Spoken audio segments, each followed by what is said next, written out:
നിലമ്പൂർ ഉപതെരഞ്ഞെടുപ്പിൽ UDFന് തകർപ്പൻ വിജയം ലഭിച്ചതോടെ കേരളത്തിന്റെ നിയമസഭാ സമ്മേളനം നടത്താൻ പോലും പിണറായി വിജയൻ തയ്യാറാകുന്നില്ല എന്ന റിപ്പോർട്ടുകളാണ് പുറത്തുവരുന്നത്. നമുക്കറിയാം, പാർലമെന്റിലായാലും നിയമസഭകളിലായാലും സമ്മേളനങ്ങൾ നിർബന്ധമായും നടത്തേണ്ടുന്ന ചില സമയങ്ങളുണ്ട്. അതിനുവേണ്ടിയാണ് ജനങ്ങൾ പ്രതിനിധികളെ തെരഞ്ഞെടുത്ത് അയച്ചിരിക്കുന്നത്. അതിനെ ശൈത്യകാല സമ്മേളനം, ബജറ്റ് സമ്മേളനം, വർഷകാല സമ്മേളനം എന്നൊക്കെയാണ് അതിന് തരംതിരിച്ചിരിക്കുന്നത്. നിയമസഭാ തെരഞ്ഞെടുപ്പിൽ വിജയിച്ച് സർക്കാർ ഉണ്ടാക്കിയ ഒരു പാർട്ടിക്കും മുഖ്യമന്ത്രിക്കും ഒഴിച്ചുകൂടാൻ പറ്റാത്തതും നടത്തേണ്ടതുമായ ഒന്നാണ് നിയമസഭാ സമ്മേളനം എന്നിരിക്കെ നടത്തേണ്ടതുപോലും നടത്താതെ ഒളിച്ചോടുന്ന മുഖ്യമന്ത്രിയെ നട്ടല്ലില്ലാത്തവൻ എന്ന് തന്നെ കേരളം വിളിക്കേണ്ടി വരും.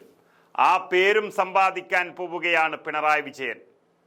അതിമാനുഷിക പരിവേഷം നൽകി അധികാരത്തിലേറിയ സമയത്ത് ഇരട്ടച്ചങ്കൻ എന്നൊക്കെ വിളിച്ചിരുന്ന പിണറായി വിജയന്റെ തട്ടിപ്പ് കഥകൾ ഓരോന്നോരോന്നായി പിന്നീട് പുറത്തു വരാൻ തുടങ്ങിയത് മുതലാണ് അദ്ദേഹം സഭയെ തന്നെ ഭയന്നു തുടങ്ങിയത്.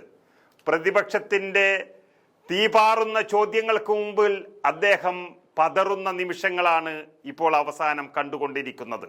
ഒന്നാം പിണറായി സർക്കാരിനെ കോവിഡ് എന്ന മഹാമാരി അല്പമെങ്കിലും രക്ഷിച്ചുവെങ്കിൽ എല്ലാത്തിനും ഉപരി തട്ടിപ്പുകൾ പുറത്തിറങ്ങി തുടങ്ങിയതോടെയാണ് സഭയിൽ ഉരുണ്ടുകളിക്കാൻ പിണറായി ശ്രമം നടത്തിയത്.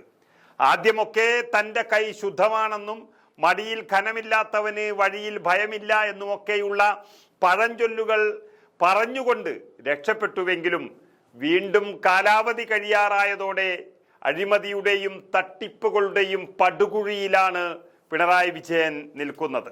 കഴിഞ്ഞ സഭയിൽ മുഖ്യമന്ത്രിയെ മാത്രമല്ല മകളും പ്രതിപക്ഷത്തിന്റെ മുന്നിൽപ്പെട്ട് നാണം കെട്ടതോടെ ഇനി ഒരു സഭയെ അഭിമുഖീകരിക്കാനുള്ള ഒരു ആംബിയർ തനിക്കില്ല എന്ന് മുഖ്യമന്ത്രി തന്നെ തിരിച്ചറിഞ്ഞിരിക്കുകയാണ്. അതാണ് ഏറ്റവും പ്രധാന കർത്തവ്യമായ സമ്മേളനം വിളിക്കാൻ വരെ കഴിയാതെ ഒളിച്ചു പോകേണ്ടി വരുന്നത്. ഒന്നല്ല, 100 വിവാദ വിഷയങ്ങളിൽ നാണം കെട്ടിരിക്കുന്ന പിണറായി സർക്കാരിന് ഇപ്പോൾ സംസ്ഥാനത്ത് നിയമസഭാ സമ്മേളനം വിളിച്ചു ചേർക്കാൻ പോലും മടിയും പേടിയും വന്നിരിക്കുകയാണ്. ശൈത്യകാല സമ്മേളനം ഡിസംബറിലോ ജനുവരിയിലോ നടത്തുകയാണെങ്കിൽ, ബജറ്റ് സമ്മേളനം മാർച്ചിൽ നടത്തുകയാണെങ്കിൽ ഒരു സംശയവും വേണ്ട, വർഷകാല സമ്മേളനം ജൂണിലോ അല്ലെങ്കിൽ ജൂലൈയിലോ നടത്തേണ്ടതാണ്. ഇതുവരെയും അങ്ങനെയാണ് നടന്നിരുന്നത്. പക്ഷേ ഇത് ആഗസ്റ്റിൽ പോലും നടത്താൻ ഒരുക്കമല്ല പിണറായി എന്നാണ് അറിയുന്നത്. ഇനി സെപ്റ്റംബറിലാകും സഭാ സമ്മേളനം ചേരുകയെന്നാണ് വിവരം. അതും മനസ്സുകൊണ്ട് ആഗ്രഹിച്ചിട്ട് നടത്തുന്നതല്ല.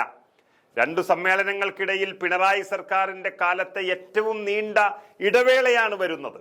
സഭ തന്നെ നടത്താതെ രക്ഷപ്പെടാമെന്നായിരുന്നു മനസ്സിലിരിപ്പ്. എങ്കിലും 6 മാസത്തിലധികം ഒരു ഇടവേള പാടില്ല എന്ന് ഭരണഘടന തന്നെ ഈ രാജ്യത്ത് നിഷ്കർഷിക്കുന്നുണ്ട്.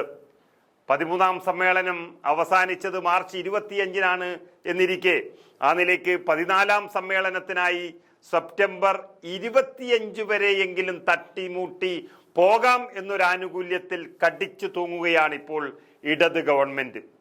തട്ടിപ്പ്, വെട്ടിപ്പ്, അഴിമതി സംഭവങ്ങൾ ഒരുപാടുണ്ട്. എങ്കിലും അതിലൊന്നും പെടാത്ത കുറച്ചു സംഭവങ്ങൾ കൂടിയുണ്ട് പിണറായിക്ക് നേരെ വിരൽ ചൂണ്ടുന്നത്.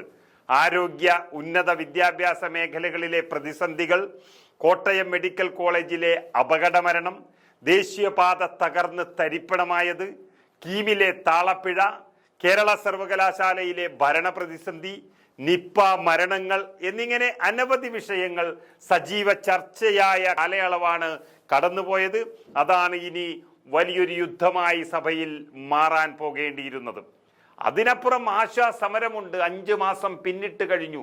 ഇവയൊക്കെ സഭയിൽ ഉന്നയിക്കപ്പെട്ടാൽ ഈ സർക്കാർ പ്രതിപക്ഷത്തോട് നേരിട്ട് തന്നെ ഉത്തരം പറയേണ്ടി വരും. അവിടെ അവരുടെ ചങ്ക് പിടിക്കും ഇരട്ടച്ചങ്കന്റെ. അതിനെല്ലാം അപ്പുറത്ത് നിലമ്പൂർ ഉപതെരഞ്ഞെടുപ്പിലെ വമ്പൻ തോൽവിയും സർക്കാരിനെ പിടിച്ചു കുലുക്കുകയാണ്, തുറിച്ചു നോക്കുകയാണ്. ഒരുപക്ഷെ ഓണക്കാലമായതിനാൽ സെപ്റ്റംബറിലെ സഭാ സമ്മേളനത്തിന് അധിക ദിവസം നീണ്ടു നിൽക്കില്ല എന്ന് അവർക്കറിയാം.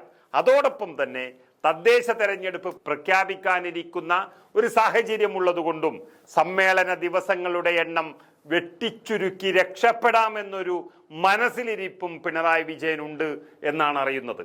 ഏതായാലും ഒരു കാര്യം ഉറപ്പാണ്, നിലമ്പൂർ ഉപതെരഞ്ഞെടുപ്പിൽ LDFന്റെ സിറ്റിംഗ് സീറ്റ് പിടിച്ചെടുത്ത് തകർപ്പൻ വിജയം നേടി നെഞ്ചും വിരിച്ചു തന്നെ നിയമസഭയ്ക്കുള്ളിൽ ഒരു പോരാട്ടത്തിനായി കോപ്പുകൂട്ടി കാത്തിരിക്കുകയായിരുന്ന UDFന് മുന്നിൽ പോലും വരാതെ ഒളിച്ചോടുന്ന മുഖ്യമന്ത്രിയും ഇടതു സർക്കാരും നമ്മുടെ മുമ്പിൽ ഒരു പരിഹാസ കഥാപാത്രമായി മാറിയിരിക്കുകയാണ്. ജൂൺ 27 സത്യപ്രതിജ്ഞ ചെയ്ത ആര്യാടൻ ഷൗക്കത്ത് എന്ന പുതിയ MLA പിണറായി വിജയന്റെ ഈ ഒളിച്ചോട്ടത്തോടെ സഭയിൽ പ്രവേശിക്കാൻ ഇനിയും സെപ്റ്റംബർ അവസാനം വരെ കാക്കേണ്ടി